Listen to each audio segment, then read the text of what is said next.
Para ito sa mga may sasakyan na gumagamit ng differential. Maraming gumagamit ito, yung propeller. Itong vlog ko na ito na ang sasakyan kapag di-propeller ka, ito yung pinakagitna niya. Ito yung likod, ayan. Itong likod okay lang ito. Itong likod, in case lalo kung isang halimbawa ang inyong sasakyan yung mga luma at hindi maalaga, lalo doon sa mga hindi maalaga dito sa mga gatong di cross joint sa propeller, itong likod okay lang na walang tinatawag ng salo, yung bara kung tawagin naming mga matatagal ng mekaniko, bara ang tawag namin yung salo.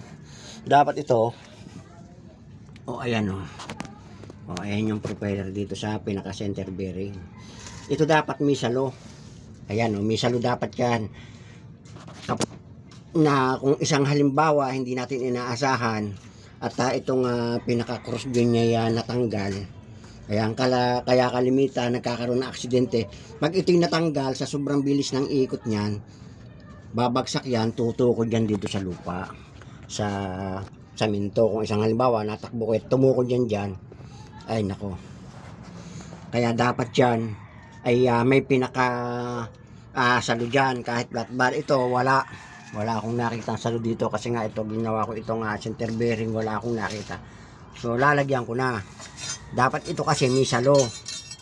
Ito dapat ito kahit flat bar may salong nakaganito. Ayan ayan, nakaganyan siya dito.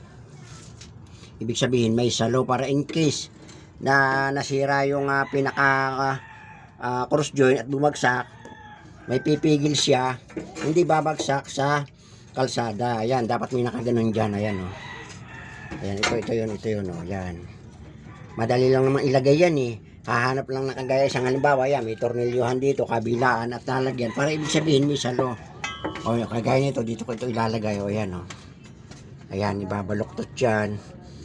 Pagkatapos saka ito tornilyo. Napaka-importante nito kasi lalo na nga ng ganitong mga second hand na sasakyan, kahit bago, dapat talaga may salo yung barang tinatawag para in case na napabayaan ninyo itong cross joint at natanggal ito, ay pag bumagsak itong pinaka propeller nya, sasalo siya doon sa inilagay na flat bar at kinakailangan din yung tornilyo matibay. Ganun, sinir ko lang para doon sa may mga lalot higit sa lahat doon sa mga bumibili ng second hand na sasakyan, silipin ninyo yung mga pang ilalim. Kasi kung minsan may nakalagay naman dati, nagbaba ng mga transmission, mini-repair sa ilalim, nakakalimutang ilagay. Doon naiiwanan sa shop, mga ganung bagay na saka mo lang maaalala pag yung nakita na, uy bait wala, maaalala, ay naiwanan ko doon, hindi na ilagay ng mekaniko. So ito isinishare ko lang.